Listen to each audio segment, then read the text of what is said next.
You always bounce back, Rachel. Sienna doesn't. That was the line, the sentence that split my world open, like a crack running through old plaster. I was standing just beyond the kitchen doorway that July morning, barefoot on the cold tile, holding a glass of orange juice that had stopped halfway to my lips. My mother, Margaret, was stirring eggs on the stovetop, while my father, Edward, leaned against the counter, his tie still perfectly knotted even though it was Saturday. They were discussing college decisions, or rather, deciding which daughter was an investment and which one was expected to survive on resourcefulness. I wasn't supposed to hear that sentence, but once you hear it, you don't unhear it. It settles deep into the spine. It alters how you stand. I was 18, just graduated high school as valedictorian, a 4.3 GPA, regional science awards, and a letter of conditional acceptance to North Shore Institute of Technology. I had done everything right, everything. But the scholarship only covered 70% of tuition. I needed help with the rest. Meanwhile, Sienna had gotten into the same university with average grades, a glowing essay about branding yourself authentically, and zero financial aid. Still, the decision was clear to them. She needs the experience, Mom said. She needs the environment to thrive. And I could improvise. I always did. I stood there, not moving, letting my juice warm in my hand, watching the sunlight flicker against the cabinet handles. That was the moment I realized love, at least in my house, was not unconditional. It was measured in potential, in neediness, in volume. Sienna cried when her phone screen cracked. I replaced mine with a refurbished one and didn't mention it. Sienna needed a MacBook. I typed code on a borrowed Lenovo with half the keys faded off. Sienna got enrolled. I got told, "We know you'll figure it out, honey. You always do." That summer, while Sienna shopped for dorm decor and planned her college reveal post, I worked 38 hours a week at the local library, shelved books until my fingers ached, and collected financial aid forms like trading cards. Every night, I researched institutional grants and emergency relief programs. I taught myself how to write professional emails. I sold my prom dress. I bartered extra math tutoring sessions for textbook discounts. No one asked me how it felt. No one asked if I was scared. Sienna glided through the house like a favored ghost. Her every sentence met with approval. Her every complaint answered with solutions. Dad installed her printer personally. Mom packed her skincare in a monogrammed toiletry bag. I used a canvas tote from a blood drive. My own room stayed half-packed for weeks because I kept second-guessing whether I'd really go, whether I could afford to believe in myself more than my parents did. The night before she left for campus, Sienna asked to borrow my noise-canceling headphones. "You're not going to need them in a dorm full of silence, right?" she giggled. I gave them to her, not because I agreed, but because the last thing I wanted was to be seen as bitter. When it was my turn to leave, 2 days later, with my suitcase patched by duct tape and a second-hand calculator, I didn't get a family photo in front of the car. Mom handed me a grocery bag of granola bars. Dad said, "Let us know when you're all settled." I nodded and smiled, the way people do when their chest has already caved in. Then I closed the car door, turned the key, and drove myself to North Shore. Alone. The sign at the campus entrance read, "Welcome New Scholars." I parked in a lot near the back, beside a dumpster, and sat there for a minute, breathing. Then I reached into my backpack and pulled out the sticky note I'd written weeks before. Just 2 words, "Earned on." I pressed it against the inside of my dorm closet door, right where I'd see it every morning at 4:30 a.m. before my shift at the student radio station. That was the first day of the rest of my life, and no one in my family even noticed I had begun it. The dorm room was smaller than I'd imagined. The window barely opened, the mattress dipped in the middle, and the radiator hissed like it had opinions. But it was mine, my slice of independence, built on bargain bins and borrowed time. I pinned the post-it, "Earned on," next to my alarm clock and set it for 4:30 a.m. That first Monday, I started my job at the campus radio station. reading public service announcements between 5 and 7 before my first class. No one else was awake. The halls smelled like stale ramen and floor cleaner. I took comfort in the stillness, in being useful. Classes moved fast, but I moved faster. I sat in the front row, took notes in color-coded ink, memorized formulas between tutoring appointments and student government meetings. I didn't have time to feel tired.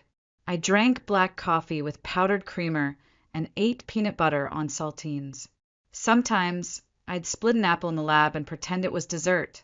Other times I'd skip dinner and save the last $2 in my account for laundry detergent. My roommate, a theater major from Connecticut, called me the ghost with a planner. I didn't mind. Ghosts move freely. Meanwhile, Sienna called from her apartment off campus. She'd gotten upgraded to a private room. My parents helped with the deposit.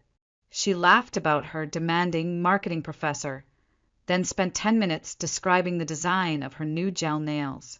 "College is so hard," she sighed, while waves crashed in the background. She was on a weekend beach trip with her new sorority sisters. I was kneeling on the dorm floor, trying to get printer ink off my jeans before my 8 a.m. calculus review. When she hung up, I sat there in the quiet, wondering if hard meant the same thing in our worlds. Every Sunday, Mom would set up a group call. She'd ask Sienna how classes were going. Sienna would stretch the truth like warm taffy, mention a group project that didn't exist, a professor who adored her. Dad would laugh and say, "That's my girl." Then they'd pivot to me. "You're still okay with those grants, right?" Mom would ask, "We just knew you'd be so independent." I'd mention a research paper I was co-authoring on structural stress loads in steel beams, or a theorem I'd helped prove during tutoring. "That's great, sweetie," she'd say. "Now, Sienna, tell us more about that champagne fundraiser." Sometimes I'd stare at the blank screen after the call ended, my voice still echoing in the empty room, wondering if being strong meant always being alone. The contrast became routine. Sienna posted selfies from rooftop bars in designer sneakers. I scrubbed cafeteria trays for work-study credits. She got eyelash extensions. I refilled my shampoo with hotel samples. One afternoon, I found her tagged in a photo at a concert 2 states away.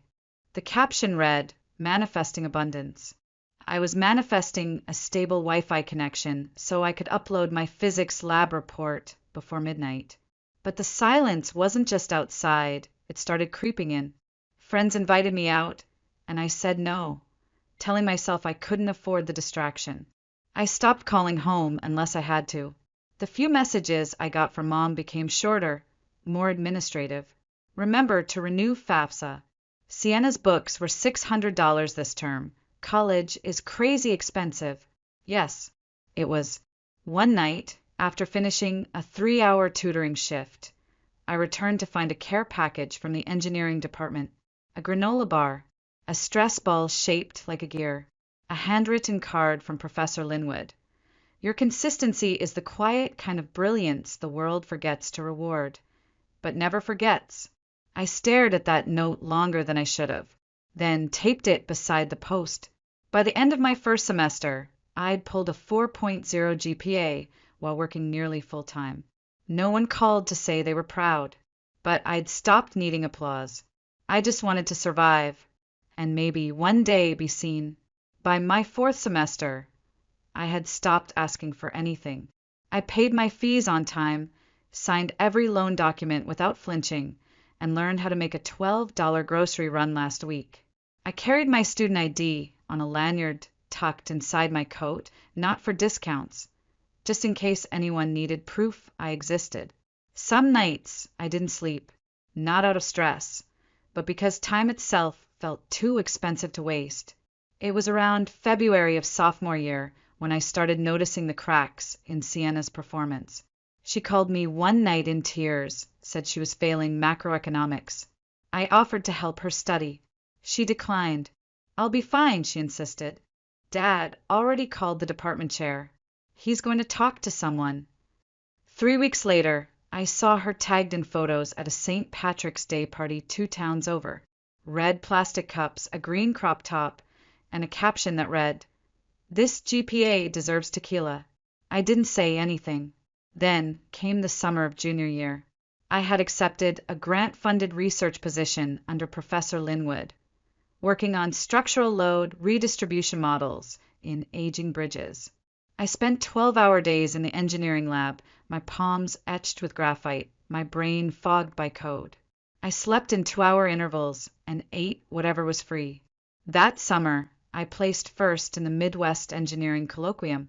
Professor Linwood handed me a certificate and said, "You're not loud, Rachel, but your work echoes."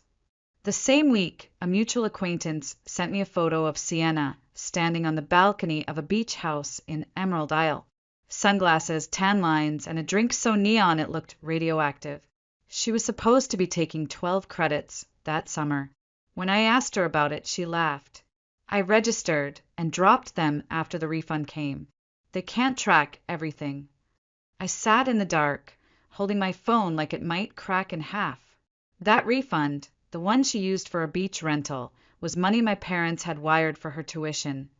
Money they didn't have for me. I stared at the texts for an hour, typed a message, deleted it, called Mom, hung up. The truth was, I wasn't surprised. Mom and Dad believed in Sienna like people believe in weather forecasts. Even when it rained, they blamed the umbrella.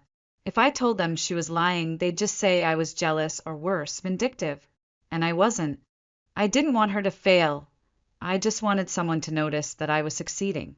That summer, I won a departmental award. The email went unopened in my family inbox. I printed it and pinned it next to Professor Linwood's note. By then, my closet door was a collage of quiet victories, none of which had ever been acknowledged at home. On the last Sunday before fall semester started, Mom sent a family group message. Transferred another $4,000 for Sienna's capstone term. Can't believe how expensive Green Ridge is. Rachel, are you still good on your end? My end had become an assumption. My end was ramen, shift work, missed meals, and numbers so tight they squeaked. I stared at that message, wondering if she even remembered the name of my major.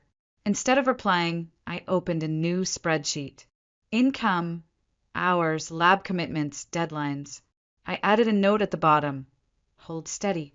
Because even if no one clapped, even if no one cared, I knew I was building something more durable than applause. And eventually they'd hear it. They'd have to. The email came on a humid Wednesday in late August. I was sitting in the campus library, finalizing my fall lab rotation schedule, when subject line popped up on my screen. Congratulations! You've been selected for the Chancellor's Distinction Award. I blinked twice. Read it again. It wasn't a nomination. It was real. An internal committee had reviewed 3 years of my academic records, research milestones, and work history, and decided to name me the recipient of the university's highest honor for academic resilience. It would be announced, without prior notice, at the commencement ceremony in May. I stared at the screen for nearly 10 minutes, unsure whether to laugh or cry. I didn't do either. Instead, I closed the laptop gently, stood up, and walked out into the late summer air. The quad smelled like cut grass and old brick. Students dragged suitcases up sidewalks, calling to each other across parking lots. The campus was coming back to life, and so was something inside me. I never told my parents, not because I wanted to surprise them, but because I knew they wouldn't hear me. A few days later, I received a text from a former lab partner who also happened to follow Sienna on Instagram. You seeing this? Attached was a photo.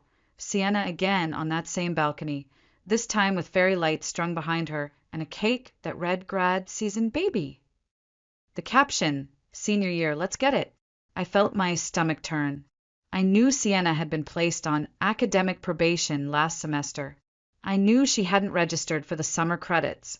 She needed to stay enrolled. I knew, though no one else did, that she wasn't a senior. She was a dropout in disguise, and she was using our parents' money to fund the lie. I called her that night. Are you actually going back this fall? There was a pause, then a laugh. Technically, no. but I'm taking a break. It's mental health, you know? I just need time.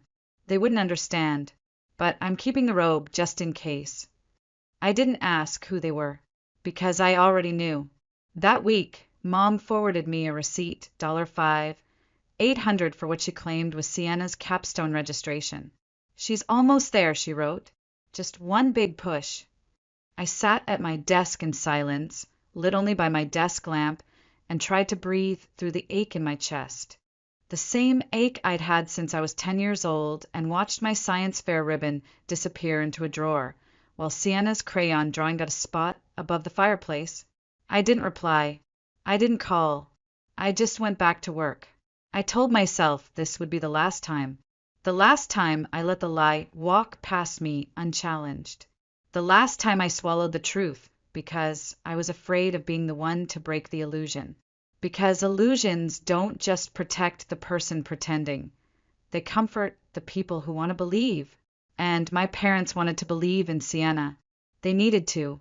So I gave them silence one more time. But the next time, it would be the stage. Fall semester began with rain. Not the hard, punishing kind, but the slow drizzle that seeps into your shoes and spine, the kind that smells like cement and unfinished business. I had signed up for a full course load and a senior research placement with Blue Frame Structural Systems, one of the most competitive internships in the region. My day started at 5 a.m. with data modeling and ended at midnight in a lab echoing with fluorescent hums. I was designing sensor arrays for aging bridge structures, running failure probability tests while my classmates planned spring break. Sienna posted photos from a rooftop lounge in Charlotte with captions like #almost and #futuregrad. Mom forwarded her the family's Airbnb confirmation for May's graduation ceremony. We'll all be there to celebrate both of you, she wrote. I reread the message twice. Both of us. That winter, I was invited to present my findings at the Midwestern Structural Engineering Summit. I stood in a room of older men with gray ties and silver eyebrows and explained how real-time monitoring could prevent disaster before it started. I finished with dry lips and shaking knees, expecting polite applause. But they stood, every one of them. Professor Linwood whispered as I stepped down, "Rachel, you just changed someone's blueprint."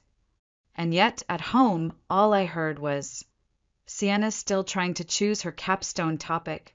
Such a creative mind. She just needs a little time." By January, it was obvious to me that she hadn't taken a single class all year. I overheard her on the phone once, while visiting for a long weekend. "No, it's not real enrollment," she said. "I faked the course codes from the old catalog. Mom doesn't check." Then she laughed. A little too loud, a little too easily. I didn't confront her. I simply added another note to the bottom of my closet door. Let her pretend. I'll prepare.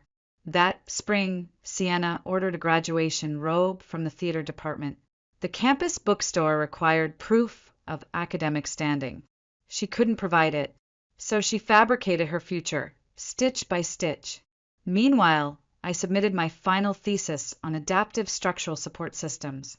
Professor Linwood handed me a sealed envelope and said, "Don't open this until May." His eyes sparkled. "You'll understand why." The weeks that followed blurred. Interviews, recommendation letters, thank you notes. My inbox filled with job offers and fellowship opportunities. I accepted one quietly, a position at Blue Frame with a relocation package, signing bonus, and a desk that faced the water. I didn't tell my parents. I didn't tell anyone, because some victories aren't made for announcements. They're made for arrival. All around me, the campus bloomed into celebration. Graduation gowns appeared in dorm windows. Rehearsals were scheduled, seats assigned. Sienna hosted a pre-grad vision board party, with balloons that read she believed she could in gold script. Mom sent her a new pair of heels with the message, "Can't wait to see you walk." The stage was set, but the script was about to change. It was nearly midnight when I found her. The air behind the art building smelled like turpentine and lilacs. Final projects had been set outside to dry. Sienna sat on the hood of a borrowed car, bare feet on the bumper, her robe bundled beside her like a costume that no longer fit. Her eyes were swollen, her makeup streaked. A yellow streetlight caught the edge of a stamped envelope clenched in her hand. "I thought maybe they'd let me walk anyway," she said before I even spoke. I didn't move. I just waited. She held the envelope up. The words "academic dismissal final" were visible through the paper. "It came in January," she whispered. I didn't tell anyone. I kept pretending. I figured if I could make it look real long enough, maybe it would become real. Her phone buzzed. 3 messages from someone named Amber. Probably about the after party. She ignored them. They don't know Ratch. Mom and Dad think I'm graduating with honors. I even faked a letter from the dean. I finally stepped closer. "You're going to stand there tomorrow in a robe you don't deserve." I wasn't going to, she said. But now, I don't know. I rented the Airbnb.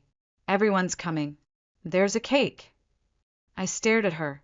There's always a cake.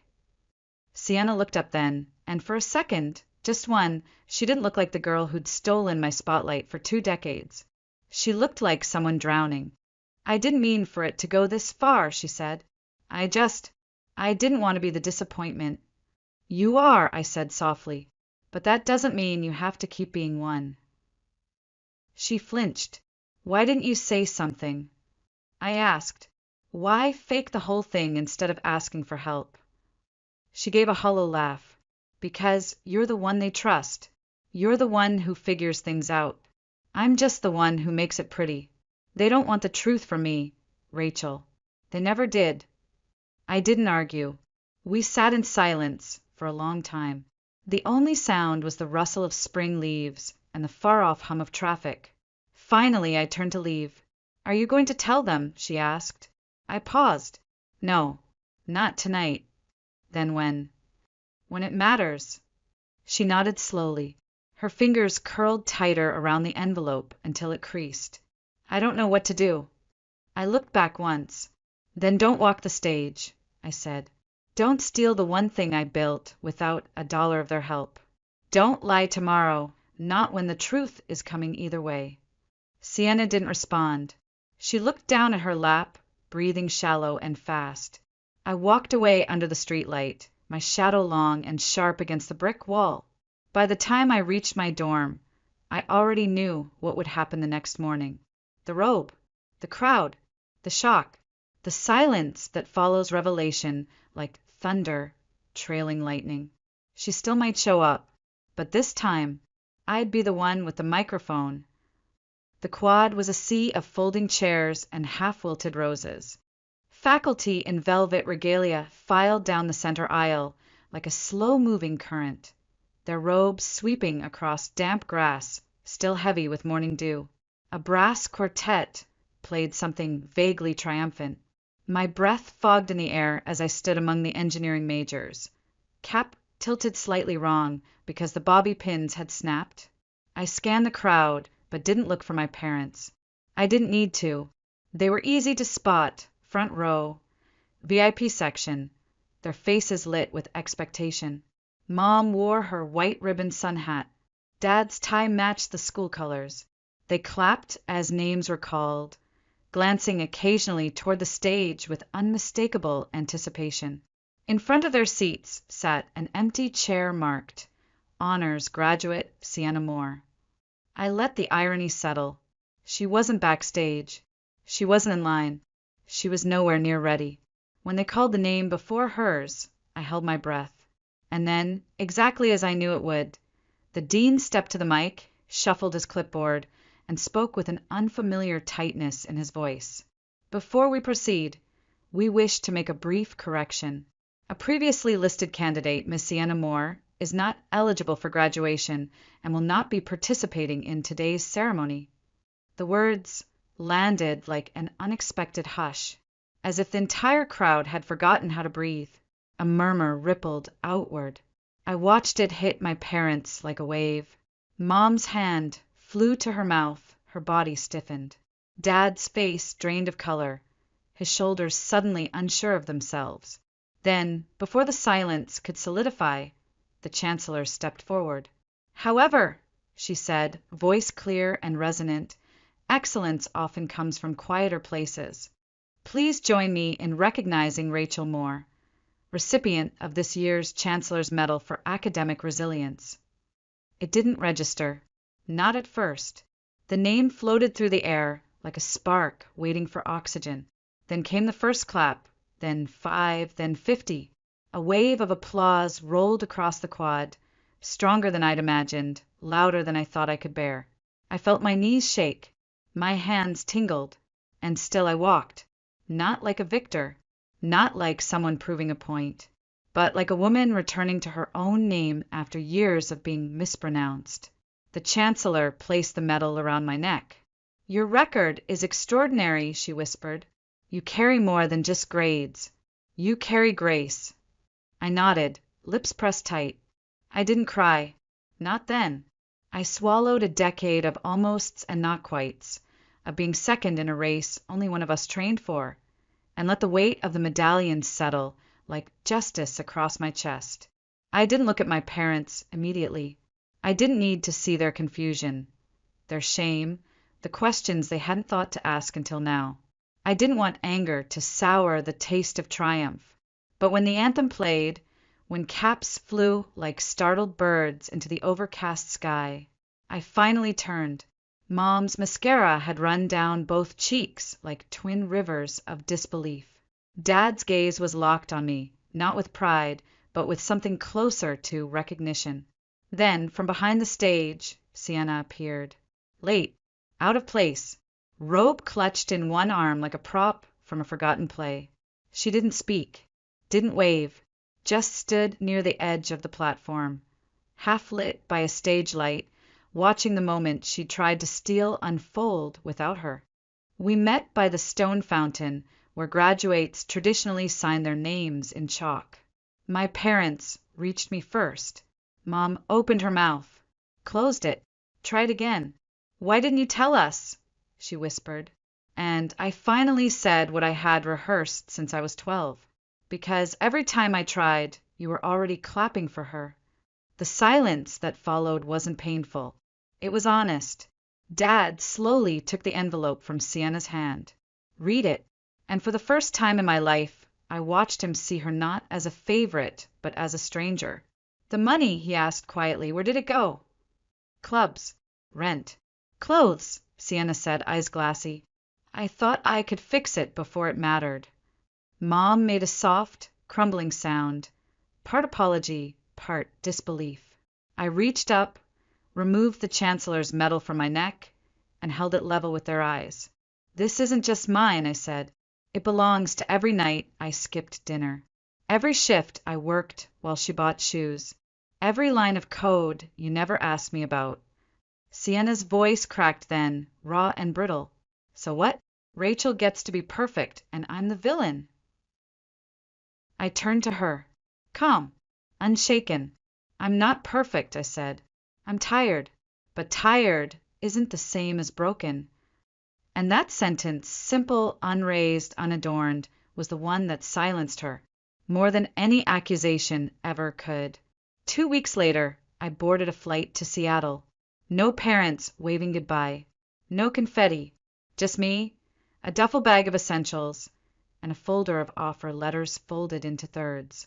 The plane lifted into a sky so clear it looked manufactured, and I didn't cry. Not because I wasn't feeling anything, but because I was finally feeling only what belonged to me. I moved into a small apartment near Elliott Bay, 9th floor, facing the water. The walls were blank, the shelves bare. I unpacked slowly. On my desk, I pinned the Chancellor's medal beside a note from Professor Linwood, and above them both I pressed my old post-it to the wall. Earn dawn. Except now dawn had already come. The days passed quietly. I began work at Blue Frame Structural Systems, joining a team building real-time failure detection for suspension bridges. The job was challenging. The hours were long. But the exhaustion tasted different, clean, honest, earned.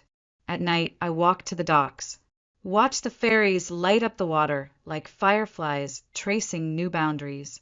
Some evenings I wrote, not code, but words, poems scribbled on the backs of blueprints, fragments of a life finally lived in full color, a life that wasn't waiting for anyone to clap. Then, in July, I received an email from my mother. It wasn't long, just a few paragraphs.